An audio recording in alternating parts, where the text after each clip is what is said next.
effectivement, je pense que c'est 3 ans d'absence, puisque j'étais avec M. Tabouret, un des cofondateurs de GA2B, que j'ai quitté donc, il y a 2 ans, oui, ou 3 ans, pour monter la Smart Building Alliance. Aujourd'hui, il y a convergence. Convergence entre la Smart Building Alliance et le GA2B, puisqu'on vient de signer un protocole d'accord où justement on va coopérer ensemble. Smart Building Alliance ayant une vocation nationale, voire internationale, puisqu'il y a des acteurs internationaux, et GA2B plutôt régional, avec bien sûr une extension nationale. Smart Building Alliance est parti à la base d'une vision, ou de 2 visions, donc la vision de 2 hommes, Serge Lemaine, qui est société Neuron System, qui a été rachetée depuis par ABB, plutôt sur la partie, on va dire, numérique, enfin numérique traitement des données, et moi-même, Emmanuel François, sur la partie, on va dire, terrain. En disant, aujourd'hui, on est dans un monde de rupture qui s'accélère, et donc il faut, avec des nouveaux acteurs, il faut mettre ces acteurs ensemble pour faire vivre le bâtiment et rendre le bâtiment intelligent tel qu'il doit être au XXIe siècle et non pas au XXIe siècle. Donc il faut accompagner cette rupture. Alors, en 2 mots, aujourd'hui, quand on parle de rupture, le mot est peut-être pas assez fort, car aujourd'hui, quand on dit rupture, c'est rupture à l'instant T, c'est-à-dire que les solutions qui étaient pensées hier, c'est-à-dire il y a 1 an, il y a 2 ans, elles sont déjà dans le mur. Et ça, c'est un point qui est important. Voilà, donc ça remet beaucoup de choses en cause, et c'est le but de la SBA, c'est d'accompagner justement les acteurs, tous les acteurs, toutes les filières, sur ces nouvelles solutions, et faire en sorte que le bâtiment devienne numérique et devienne intelligent. Alors,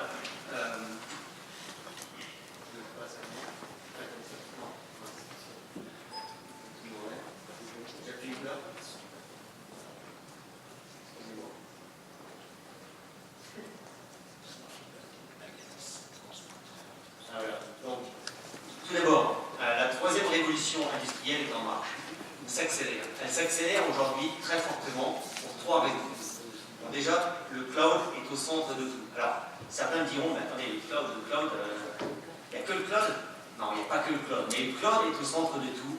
Bien entendu, on a encore des GTC avec des automates, avec de l'intelligence. Mais il faut savoir que si on veut aller avoir une intelligence qui couvre tout, on doit être dans le cloud.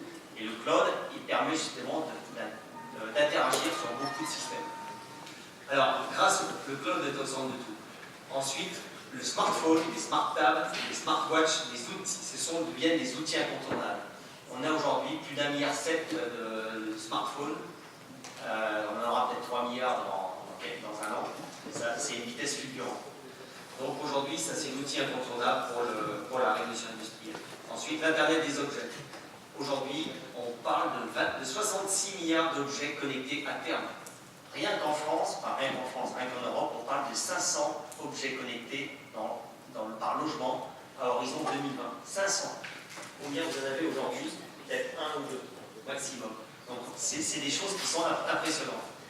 Ça veut dire que les systèmes qu'on va mettre en place, il faut qu'ils intègrent cette donnée. S'ils n'intègrent pas, ils volent en éclats et demain les usagers seront mécontents. 3e point, les API. On ne peut pas faire d'intelligence sans API, ça ne marche pas aujourd'hui. Les API, c'est quoi? C'est des interfaces, Application Profile Interface, c'est-à-dire des interfaces qui permettent de connecter différents écosystèmes. Ça, c'est le principal problème aujourd'hui, c'est l'interopérabilité. L'interopérabilité, c'est déjà un grand mot. Mais comment les systèmes se parlent entre eux? Voilà, c'est ça l'interopérabilité. Comment des systèmes se parlent entre eux? Et bien pour ça, on a des API qui sont dans le cloud ou qui sont locales aussi et qui permettent donc cette interconnexion de différents écosystèmes hétérogènes. Donc avec ça, l'impact est considérable sur notre environnement.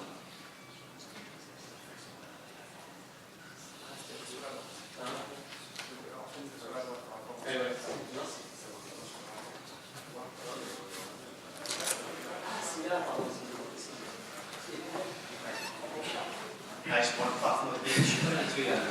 Non, ça va bien. Excusez-moi.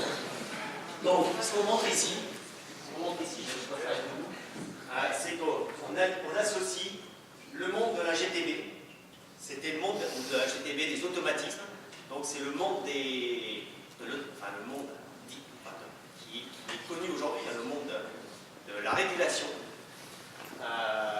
avec le monde de l'énergie, avec le monde de l'IT.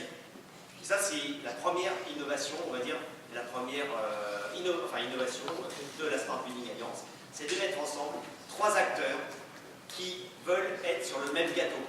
Le gâteau qui est le bâtiment intelligent, le Smart Grid, mais chacun y va par son côté. L'un par les télécoms, par l'IT, donc là vous avez des gens comme IBM, Orange, HP, Microsoft et d'autres. D'autres par l'énergie, donc GDF, EDF, que sais-je. Après vous avez les gens de la GTB, donc Arcom, Siemens, ABB et d'autres. Les Sophie, etc. Donc l'objectif c'est de les mettre ensemble, travailler ensemble. C'est ce qu'ils ne faisaient pas aujourd'hui, des gens qui ne se parlaient pas. Mais aujourd'hui, l'objectif c'est de les mettre ensemble pour rendre le bâtiment intelligent. Et de mettre également toutes les autres filières, que ce soit la maîtrise d'œuvre, la maîtrise d'ouvrage, la prescription, la promotion et les usagers. Alors, un petit point, c'est, si on parle de rupture, c'est que ça va très vite. Et l'impact technologique est fort. Google dit, je veux des produits 100 fois plus puissants, 10 fois plus petits, 10 fois moins chers et autonomes. On arrive donc à la miniaturisation, à de la mémoire universelle, de l'électronique souple, des écrans OLED et du energy harvesting. Ce sont les points majeurs pour aujourd'hui quand on parle d'impact, de nouveautés technologiques. Et ça, c'est des choses qui arrivent aujourd'hui. Quand on parle de mémoire universelle, 10 à 100 fois supérieur à la mémoire flash, c'est aujourd'hui, c'est pas hier. Et ça révolutionne considérablement toutes les données, que ce soit les automates, que ce soit les... Parce qu'effectivement, on va pouvoir stocker beaucoup plus de données. Quand on parle d'écran souple, de PCB souple, ça veut dire que l'intelligence ou le contrôle peut être n'importe où. Et le energy harvesting, c'est important. Je disais ça tout à l'heure, M. Gatier, c'est ça. Le ministre du Logement en Allemagne, il y a 4 mois, a dit au Bundestag, le bâtiment peut enfin devenir intelligent, on peut enfin parler de rénovation, parce qu'il y a des technologies qui arrivent sur le marché qui sont sans fil et sans pile. Donc effectivement, l'energy harvesting est important. L'energy harvesting, et ce n'est pas uniquement dans le bâtiment, c'est aussi dans la ville intelligente. On ne peut pas imaginer avoir des capteurs partout et avoir des piles partout, ou des fils partout, ça ne marche pas. Donc effectivement, il faut des solutions en energy harvesting, et je peux vous dire que là, on parle de croissance de marché phénoménale, et on parle en centaines, plusieurs centaines de milliards d'euros. L'impact économique est inconsidérable. Aujourd'hui, on parle de 1900 milliards de dollars. C'est la création de valeur ajoutée. C'est vrai qu'aujourd'hui, on parle en France, on ne sait pas comment dynamiser l'économie, on a des problèmes, mais effectivement, quand on regarde l'impact du numérique, ça va générer de la création d'emplois, ça va générer de la richesse. On parle de 1900 milliards de dollars. Par contre, il y a des impacts. Et c'est l'objectif aussi de la Smart Building Alliance, parce que ces impacts sont très forts. Fin des modèles en silo, pour des modèles transversaux. Ça, il faut comprendre. Alors, je vous schématise, si on parle pour notre environnement, aujourd'hui, tout est assez cloisonné. Vous avez le ministère du Logement, le ministère de la Santé, les différents ministères. Et si on reprend ensuite, vous avez différents syndicats, le syndicat de l'éclairage, le syndicat du CVC, vous avez le syndicat de l'éclairage, et après le syndicat des installateurs. Et ces gens-là, ils se parlent, mais ils ne se parlent pas forcément toujours. Et après, vous avez des constructeurs qui sont simplement pour l'éclairage, d'autres qui sont plus pour le CVC, puis d'autres pour les personnes dépendantes. Vous voyez, des solutions. Donc aujourd'hui, on est dans des systèmes verticaux. Alors que maintenant, avec le numérique, il faut être transverse. C'est une remise en cause complète et brutale des modèles économiques. Et ça, il faut l'intégrer. C'est fondamental. Pourquoi? Parce qu'effectivement, on a notamment un transfert de la valeur ajoutée du produit vers les services. Et ça, c'est une véritable révolution. La valeur n'est plus forcément dans le produit, elle est dans le logiciel. logiciel. Mais elle est dans le logiciel, elle est dans le cloud, et donc elle est dans le service. Et c'est une rupture fondamentale qui menace beaucoup d'écosystèmes, beaucoup d'entreprises. Il faut le savoir. L'impact aussi sociologique. On passe d'une organisation pyramidale à une organisation en réseau. Vous voyez, tout le monde est en réseau. Facebook, enfin bref. Et c'est fondamental dans les modes de décision. Récemment, il y avait le président de Google qui était interviewé qui disait notre organisation, elle est plate. Elle n'est pas en pyramidale, elle est plate. Donc ça montre bien qu'aujourd'hui, il faut raisonner en réseau, travailler en réseau. Et c'est formidable, parce que ça démultiplie nos efforts si on sait s'adapter. Et ce que je veux montrer, c'est qu'aujourd'hui, tous les paradigmes volent en éclats, tous les modèles économiques volent en éclats, et il faut penser à 180 degrés de ce qu'on pensait il y a quelques années. Il faut passer aussi de la propriété à la mutualisation et au partage. Donc c'est vrai que c'est aussi des choses qui arrivent. Plus en plus, on va moins acheter, on va plus louer, on va plus partager. Et que ce soit des services. C'est des choses qui arrivent dans les mœurs et qui arrivent. Et je peux vous dire, nous, à notre âge, on a encore du mal à accepter, parce qu'on aime bien avoir notre propriété, notre résidence secondaire, la deuxième voiture, etc. Mais nos enfants, premièrement, ils auront du mal à l'avoir, et deuxièmement, ils sont déjà dans ce mode-là, dans le mode du partage. Il faut passer d'un usager spectateur à un usager acteur, et ça aussi c'est primordial. Il faut bien le comprendre, c'est que c'est l'usager qui va décider aujourd'hui, et il va plus accepter d'être simplement spectateur.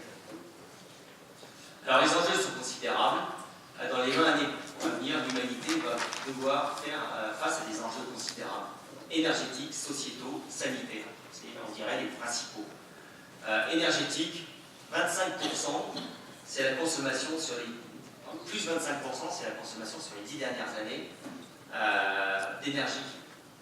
Donc, ça veut dire qu'aujourd'hui, on n'arrive pas encore à limiter la consommation énergétique, d'où la taux. 2016 ou 2017, suivant les experts, c'est un shutdown annoncé en France. C'est-à-dire qu'on n'arrivera pas à passer l'hiver si l'hiver est froid. Et s'il y a une augmentation notamment des véhicules électriques ou que sais-je. Ça, c'est écrit. 44%, c'est la part du bâtiment, la consommation la part du bâtiment dans la consommation énergétique globale. Ça, on le sait. Et puis, il y a l'arrêt des travaux. Donc, globalement, on arrive dans une démarche où il va falloir gérer la consommation énergétique en temps réel et agir dessus en temps réel. Donc, on appelle ça en demand response. Donc ça nécessite effectivement des outils importants et ça nécessite une interopérabilité du haut vers le bas. Les enjeux de société sont également très importants. 60%, c'est la population, le taux de... 60% de l'humanité est pris dans des villes, 400, c'est le nombre de grandes villes de plus de 15 millions d'habitants. Bon, bref, je passe, mais c'est vrai qu'on se rend compte qu'on arrive dans un... l'enjeu, la Smart City, c'est l'enjeu du 21e siècle. On en parle tous. Et il faut le gérer, il faut l'intégrer, il faut repenser la vie et la vie dans la vie. Les enjeux sanitaires, ça aussi c'est important, et on insiste là-dessus. 5%, c'est le taux d'absentéisme en France. 18 jours. J'ai lu même dans les Échos samedi, j'étais un peu mécontent. C'était 25 jours dans le public. Voilà, mais bon, ça veut dire qu'aujourd'hui, même que ça soit 18 jours ou 25 jours, c'est énorme. C'est énorme. 70%, c'est le taux de personnes allergiques. 70% en CO2. Donc la mesure du CO2, la mesure de CO2 va devenir primordiale.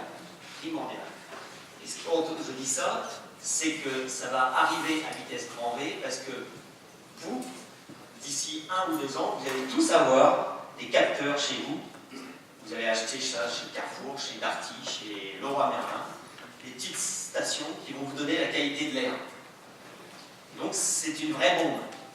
Je dis, s'il y a des collectivités locales ou des promoteurs ici, c'est des vraies bombes, parce que demain, vous livrez un bâtiment neuf, l'usager achète 300 000 € un bâtiment neuf, il rentre dans son bâtiment, il arrive avec sa petite station Weezings ou Netatmo, le lendemain, il l'appelle et il dit j'ai mis mes 3 enfants dans une chambre, c'est rouge, le taux de CO2, est rouge. Donc qu'est-ce que je fais? Moi, j'ai 3 enfants. Ensuite, le taux de COV, c'est rouge. C'est cancérigène. Qu'est-ce que je fais? Et il va y avoir le voisin du dessus qui va lui dire pareil.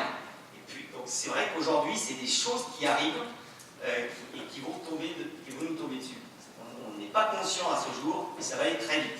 Idem pour les crèches, idem pour les salles de classe, idem pour tous les établissements publics. Donc la qualité de l'air, c'est un phénomène majeur. Ensuite, 10%, c'est le taux des personnes électrosensibles. A priori, il y a des médecins qui disent, d'ici 2030, on devrait passer à 40%. 40%, c'est gigantesque. Donc là aussi, il y a des choses, il y a des mesures à prendre. Il faut l'intégrer dans la construction du bâtiment, parce qu'effectivement, si on ne l'intègre pas aujourd'hui, on aura des gros problèmes.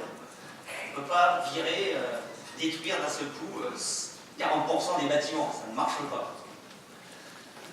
90%, c'est la part des coûts humains dans le bâtiment. Ça, c'est une donnée fondamentale et c'est une donnée sur laquelle on peut travailler à la Smart Building Alliance et je sais que vous travaillez dessus. Ça veut dire quoi?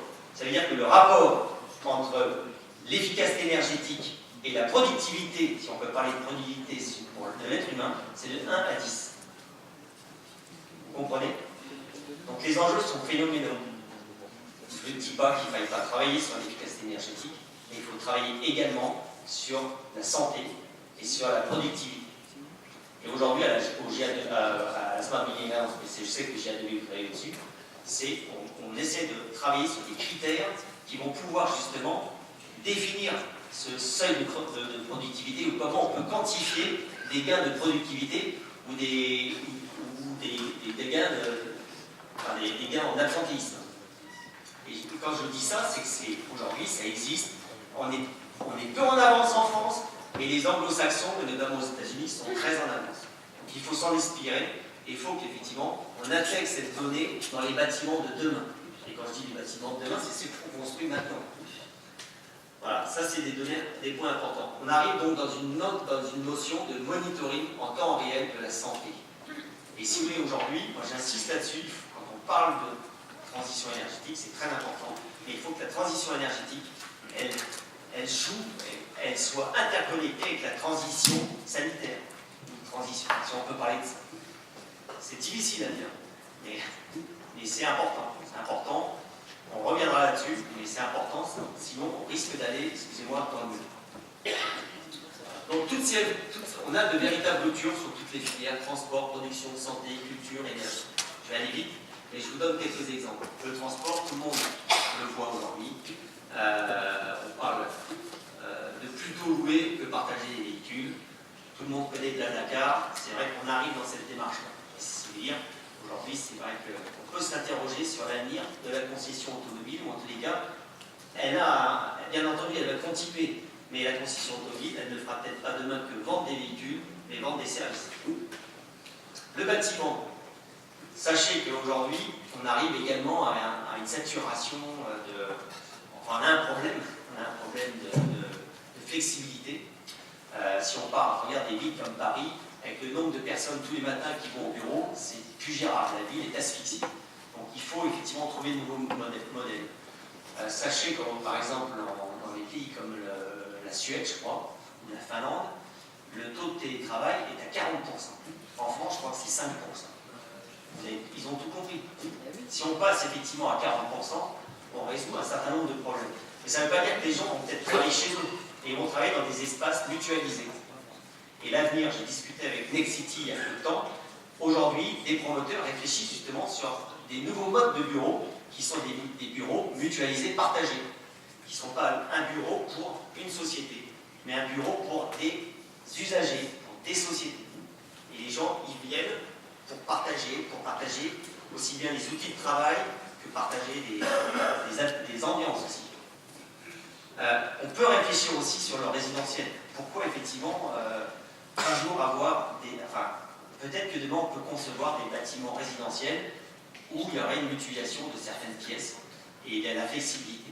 Quand j'en parle, c'est vrai que ce n'est pas de la science-fiction, je sais qu'il y a certains promoteurs qui travaillent dessus. Alors il y a des pièces qui sont facilement mutualisables, comme la buanderie par exemple, mais on peut aussi raisonner à des bâtiments. J'étais au CNTB la semaine dernière, donc la construction bois, et quand je leur ai parlé de ça, ils m'ont dit, mais nous, c'est vrai que le bois, c'est tout à fait adapté. Est-ce qu'on peut déplacer des cloisons et donc on peut passer d'un T3 à un T4 ou à un T2 suivant la flexibilité ou la demande des usagers, la vie des usagers. Et je pense qu'on va y arriver. Mais pour ça, il faut avoir des technologies, il faut avoir des choses qui suivent. Alors, le commerce, je passe là-dessus, mais c'est vrai que le commerce, pareil. Aujourd'hui, on a du commerce qui est vertical. Maintenant, le commerce devient horizontal, avec l'arrivée de la transaction sécurisée, du 3D. Plus ça va, plus effectivement, quand on voit Amazon, ils vendent de tout. Voilà. C'est une vraie révolution. C'est une vraie révolution. Et je peux vous dire, sans citer de chaîne, mais aussi bien dans la GSB que dans la distribution professionnelle, tous s'interrogent et tous se sentent menacés. Ils savent très bien qu'aujourd'hui, la valeur n'est plus forcément sur les biens et sur le service. Ils ne sont pas adaptés à vendre du service, premièrement. Et en plus, si on parle de GSB, les produits de valeur, ils se disent qu'ils vont être mutualisés. Il y en a un qui me disait, tous les produits comme la perceuse, etc., les gens, ils vont avoir des solutions, ils vont louer la perceuse.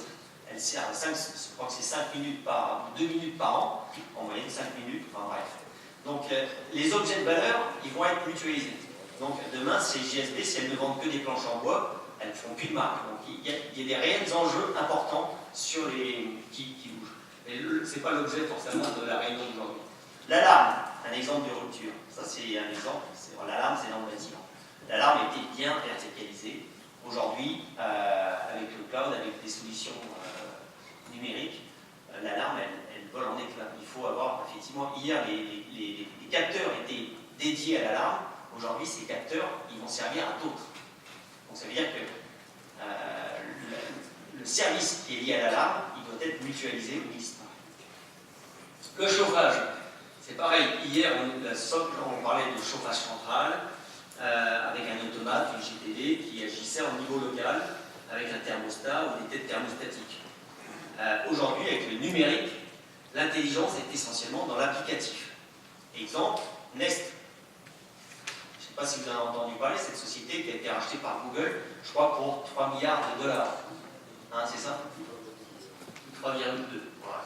Alors qu'elle faisait, je crois, 200 millions de dollars. Ou 700, bref. Mais c'est vrai que c'est des rapports qui sont importants. Donc s'ils l'ont racheté, c'est qu'effectivement, il y avait cette dimension cloud.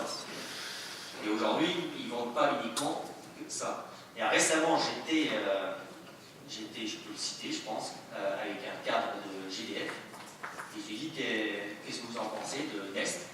Et il me dit, c'est notre principal concurrent. On menace. Je dis, mais pourquoi? Parce qu'aujourd'hui, Nest est dans tous les foyers. Enfin, demain sera dans tous les foyers de France. Enfin, pas tous, mais un certain nombre. Mais ils ne vont pas rester à vendre à simplement collecter des données pour gérer le chauffage. Demain, ils vont vendre autre chose. Et demain, pourquoi pas vendre du gaz? Donc on voit bien qu'il y a des ruptures qui se passent avec des enjeux importants. Voilà. Donc gestion d'air, pareil, vraie rupture. Alors simplement, c'est vrai que je suis venu avec un petit produit pour vous parler de rupture, parce que j'aime bien aussi des exemples qui frappent. Ici, vous avez un générateur d'énergie. Avec ça, c'est vraiment, on parlait de nanotechnologie, c'est une nanotechnologie. Avec ça, je vais générer de l'énergie pour alimenter des capteurs. C'est tout nouveau, c'est un composant électronique, mais c'est tout nouveau. Et grâce à ça, donc, je peux convertir de la différence de température en énergie électrique. 3 degrés de différence de température permettent de générer suffisamment d'énergie pour alimenter un capteur, voire même une tête thermostatique qui va pouvoir être actionnée 10 fois par jour, même plus, je crois que c'est toutes les 10 minutes, donc c'est même beaucoup plus que 10 fois par jour. Et là, c'est non seulement le protocole radio qui est alimenté, mais aussi le moteur. Ce genre de système, à la base, la société qui faisait ça faisait des composants électroniques. Et elle est passée de la fabrication de composants électroniques à la fabrication de produits de régulation de chauffage. Vous voyez ces ruptures qui arrivent. C'est-à-dire que les acteurs qui étaient hier dans la régulation du chauffage, donc des Danfoss, que vous connaissez bien, des Comap en France, se retrouvent menacés par des sociétés qui viennent d'autres mondes, du monde de composants, ou pour tout à l'heure, je parlais de Google avec Nest, et qui viennent sur ces marchés. C'est primordial, il faut l'intégrer, puisque aujourd'hui, ça arrive par d'autres canaux de vente. Donc ça, c'était un exemple. La gestion de l'air, c'est une vraie rupture aussi. Pourquoi? Parce qu'effectivement, aujourd'hui, les systèmes sont plutôt cloisonnés, on va dire. Cloisonnés, on agit, on a 2 vitesses et c'est piloté par une GTV. Demain, l'usager va vouloir que la ventilation soit interfacée avec le nombre d'usagers qui sera en permanence dans l'habitation. C'est primordial. Donc ce que je vous disais, c'est effectivement, j'ai 3 gamins dans ma chambre, il faut que la ventilation elle suive. Et il ne faut pas que le système soit en rouge. Donc il faut que, effectivement, les systèmes détectent le nombre d'habitants, le nombre de personnes, et le système, en temps réel, se met en place. Donc vous voyez ce que je voulais dire, c'est l'usager tout part de l'usager. C'est primordial ce que je suis en train de dire. Donc il y a beaucoup de choses interfacées avec les CO2 et les CO2. Gestion d'éclairage, pareil, une vraie rupture. Pourquoi? Vous allez me dire, c'est vrai que là on commence à parler de LED. Mais les LED, d'ici 5 ans, plus ou moins, à peu près, je pense, tout l'éclairage sera à peu près LED. Parce que c'est la durée du relamping, du changement d'éclairage. 70% des LED à partir de 2016, des composants pourront transmettre du Wi-Fi. Le Wi-Fi, c'est quoi? C'est du Wi-Fi par la lumière. Donc là, d'un seul coup, une vraie rupture. On va transmettre non seulement de la lumière, mais on va transmettre des données. Donc là, ça veut dire quoi? Ça veut dire que l'installateur qui mettait en place la lumière et l'installateur qui mettait des données, lequel va installer maintenant la lumière? Vous comprenez ce que je veux dire? Qu'est-ce qui va faire la prescription? Qu'est-ce qui va faire la promotion? C'est le bureau d'études lumière ou c'est le bureau d'études data? Vous voyez ce que je veux dire? C'est beaucoup de changements également dans la distribution des produits. Est-ce que c'est les distributeurs d'informatique ou les distributeurs d'éclairage? Donc c'est des vraies ruptures. Et puis bien entendu, la rupture, c'est qu'avec la lumière, j'aurai des données. Ensuite, vous avez compris, j'ai introduit la problématique de l'artisan, l'installateur, les exploitants. Aujourd'hui, l'artisan, l'installateur, l'exploitant, il maîtrise son univers. Il connaît les legs, le CVC, les automatismes. Sa compétence repose sur la connaissance des produits, des normes, des règles d'installation. L'intelligence est inhérente au produit. Avec le numérique, l'intelligence est dans le cloud, dans le soft. Les produits sont dévalorisés et certains disparaissent. J'exagère parfois, mais là, par exemple, je vous prends un exemple, le téléprompteur, l'horloge, elle disparaît, puisqu'elle est, elle est systématiquement dans le cloud. On a besoin d'un actionnaire, on n'a plus besoin d'horloge. Vous voyez ce que je veux dire? C'est des exemples clés. Donc il va falloir repositionner le modèle économique, et l'installateur, soit il va travailler sur différents secteurs, c'est-à-dire qu'il va poser des câbles, poser des gaines, mettre en place des systèmes d'énergie renouvelable, ou alors il va monter en puissance, il va intégrer des notions informatiques, des notions, il doit monter en puissance, et il sera plutôt intégrateur. Et ça, c'est des choses pour l'exploitant, et il y a une montée en puissance. Ça veut dire que derrière, il faut accompagner tout ça, et puis il faut le valoriser. Ce n'est pas les mêmes tarifs non plus. Le BIM, ça aussi, c'est une vraie rupture. Qu'est-ce que c'est que le BIM?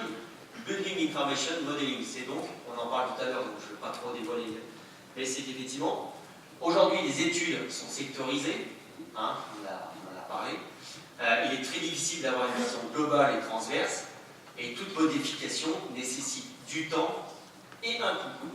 Avec la maquette numérique et le BIM, tout est numérisé, et donc là, c'est en un instant, on change la dimension des fenêtres, on change, que sais-je, la chaudière, on dit que c'est plus une chaudière au fioul, c'est une chaudière à combustion, enfin à combustion en bois ou que sais-je. On va tout de suite avoir l'impact sur la consommation énergétique, etc. Donc là, c'est des vrais enjeux. Et c'est aussi des enjeux de métier. Parce que hier, c'est le bureau d'études qui fait ce que je vous dis. Et avec le BIM, c'est l'architecte. Donc on a un transfert de compétences également du bureau d'études vers l'architecte. Pas complètement, mais en partie. Donc ça change beaucoup de choses. En 2015, tout s'accélère. Pourquoi? Parce qu'effectivement, si on parle de résidentiel, vous avez l'arrivée des objets connectés, l'arrivée, par exemple, de la smartwatch ou les objets connectés, qui vont doper la domotique, et notamment, on va parler de géolocalisation de plus en plus. Géolocalisation, ça sera clé. On peut imaginer que demain, quand vous allez rentrer dans votre bureau, dans votre logement, avec votre objet connecté, vous allez dire, le bâtiment le détecte et tout se met en marche. D'accord? Surtout s'il est bimé. Et ça, c'est vraiment important ce que je vous dis, parce qu'en fait, ça change tout. C'est une fois plus âgée qui va agir sur les systèmes. Et ça veut dire, c'est pour ça que je vous disais en introduction, les systèmes qui ont été pensés il y a 2 ans, ils volent en éclats aujourd'hui. Parce qu'effectivement, il faut qu'ils s'interfacent avec les objets connectés. L'IT lance ses applications domotiques, Orange, Google. Donc la domotique va devenir universelle. Demandez à tous vos enfants, petits-enfants, ils ont tous vu la publicité de Orange à la télévision, ou Somfy, ou que sais-je. Et la voiture devient connectée. Et là, c'est pareil, c'est comme l'autoradio. On achetait des voitures au début avec option autoradio ou pas. Mais là, il faut savoir que très vite, avec l'iPhone, de toute façon, votre voiture, elle sera connectée. Elle va être connectée demain. Donc elle sera géolocalisée. Et vous allez demander, donc, effectivement, qu'il y a une interface entre votre voiture et votre bâtiment. J'approche de mon bâtiment, j'approche de ma maison, mon système va se mettre en marche automatiquement, par exemple. Quelles limites au tout connecté? Je veux dire quand même qu'il exagère. Il y a des limites forcément. Et ça c'est important. C'est pour ça qu'effectivement il y a des groupes qui existent, la GNEB et SBE. La sécurité. D'abord, si on parle du résidentiel, aujourd'hui 70% des installations électriques sont non conformes. Donc effectivement, si demain les gens arrivent avec des systèmes qu'ils ont achetés chez Castor ou que sais-je, on risque d'avoir des problèmes. Ensuite, les solutions. C'est vrai qu'il faut qu'on a quand même des solutions, des systèmes qui sont, si on parle de chaudière, de ventiloconvecteurs, de pompe à chaleur, c'est des systèmes parfois complexes. On ne peut pas agir comme ça n'importe comment, les éteindre, les allumer, enfin il faut quand même s'adapter. Donc il faut une connaissance du fonctionnement de ces systèmes. Sinon on les met en danger. Et puis les données, primordial les données, la sécurité des données, à qui elles appartiennent, qu'est-ce qu'on en fait? Au niveau de la Communauté européenne, il y a des lois qui vont arriver sur effectivement la sécurisation des données. Et en France, également, c'est des choses qui arrivent. C'est primordial. La maintenance, la continuité de service, là aussi, et puis l'aptitude des usagers à suivre. Alors la SBA répond aux interrogations. Avec l'arrivée en masse du numérique dans cet écosystème, pas de guichet de solution, pas de solution globale, marché trop segmenté, bon ça c'est ce que je vous ai dit, donc je quitte. Et donc la vision de la SBA, c'est justement de mettre ensemble tous les acteurs et de les faire travailler ensemble sur des sujets bien identifiés, avec 2 drivers ou deux points importants. L'interopérabilité, que les systèmes communiquent entre eux, que les données partent du bas vers le haut et du haut vers le bas, sans être enfermés dans les systèmes. Et le coût global, il faut raisonner coût global, il faut raisonner, quand on parle de bâtiment, il faut raisonner sur la durée de vie du bâtiment et intégrer tous les coûts. D'où l'intérêt encore du BIM.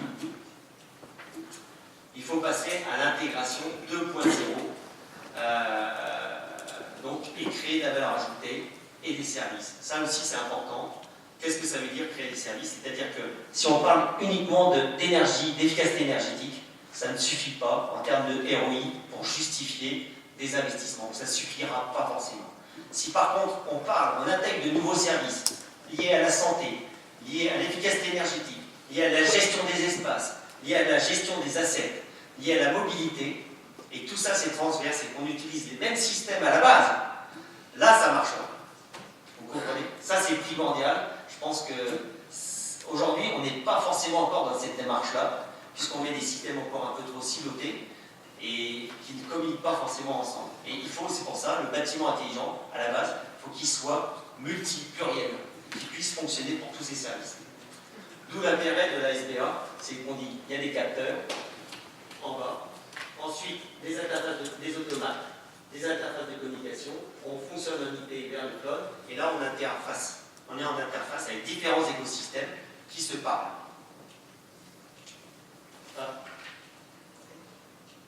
Bon, je passe parce que là le temps passe.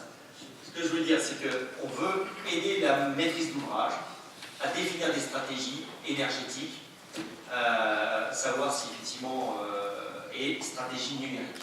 Donc aujourd'hui, par exemple, la SBA accompagne certaines collectivités comme Lyon Confluence, prochainement la ville de Bordeaux, le pays d'Aix pour les accompagner sur leur stratégie numérique. Qu'est-ce qu'il faut écrire dans le cahier des charges pour que le bâtiment soit connecté? Quels sont les prérequis et pour qu'il s'intègre dans un écosystème? Voilà, donc définir les stratégies.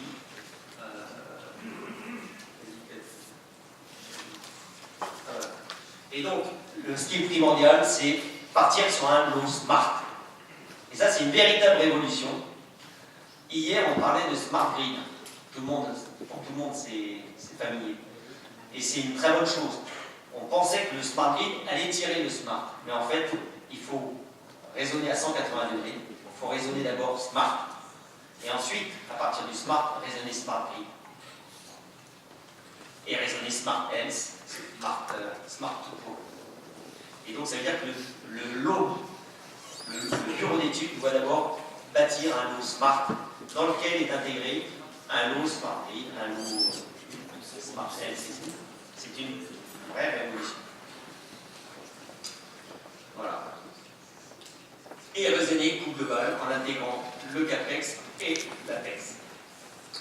Il faut en même temps monter en compétence les différentes filières à tous les niveaux, que ce soit au niveau de la conception, de l'installation, de l'exploitation, de la promotion, de la distribution et du suivi. Pour ça, la SBA travaille sur des labels. Le premier label, c'est le label Ready to Service, donc c'est définir un socle commun pour connecter et interconnecter les bâtiments et concerner les accompagnements. Ensuite, d'autres labels verticaux pour valoriser le bâtiment et donc mettre en avant des services. On a créé des commissions, Ready to Service, Ready to Grid pour le Smart Grid, BIM pour accompagner donc, la maquette numérique, métier, donc là c'est animé par l'Université de Rennes, et donc c'est accompagner tous les métiers, définir le cahier des charges pour le numérique, on va dire. Confort, santé, bien-être, car comme je vous l'ai dit, c'est un facteur à prendre en compte.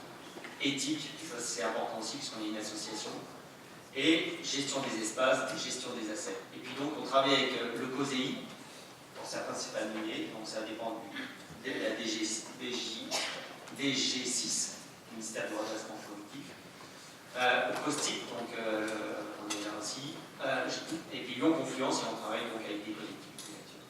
Les acteurs, donc on est aujourd'hui plus de 50 membres, comme vous l'avez compris, donc des gens qui viennent à la fois de l'énergie, des automates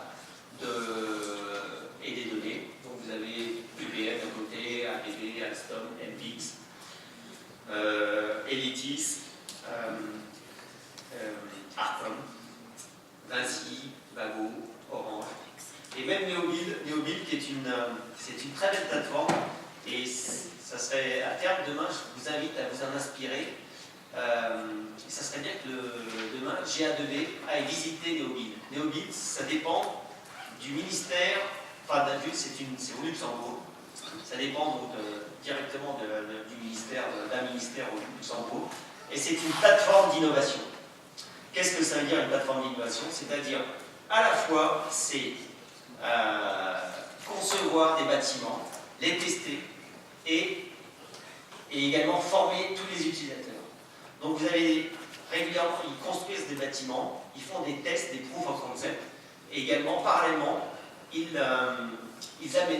font évoluer les filières, ils forment les installateurs, les exploitants, les promoteurs, etc. Je trouve ça fabuleux, et ils ont tout compris, avec bien sûr, comme on l'a dit, deux drivers, le numérique, l'interopérabilité et le global. Je vous invite à aller voir le site Neobil. Et puis demain, moi, mon rêve, en tant que Français, c'est que des Neobil, on en est dans chaque région en France. Et c'est pour ça que Neobil a rejoint la Smart Building Alliance. Et la semaine dernière, on est intervenu à quasi-conditionnalité. Donc c'était le plan de... parce que si ça concerne la même approche. Et Neobil a fait sa présentation et ça a eu beaucoup de succès. Alors la coopération GA2B, elle a été signée tout à l'heure. Participation croisée, donc marketing sur des groupes de travail, donc marketing sur les métiers, c'est primordial. Et vous êtes au GA2B, vous avez contact directement aussi avec les différents métiers. Vous êtes encore plus proche, on va dire. Santé, confort, bien-être, parce que vous l'avez démarré avec donc, des démonstrateurs. Ready to service, parce qu'effectivement, il faut travailler sur il faut faire évoluer la maîtrise d'œuvre et amener cette notion de numérique dans les cahiers des charges. Et maquette, BIM, avec Elitis et Archimède. Excusez-moi d'ailleurs. Et des démonstrateurs communs, donc concrétisation sur le terrain des réflexions, des groupes de travail dans des démonstrateurs, et marketing, donc participation commune à des manifestations et des actions communes auprès des collectivités ou EPA. Là aussi, c'est important. Ce qu'on fait au niveau de la SBA, je pense que vous pouvez nous aider et le faire déjà au niveau de vos régions. Voilà, merci. S'il y a des questions. Merci beaucoup.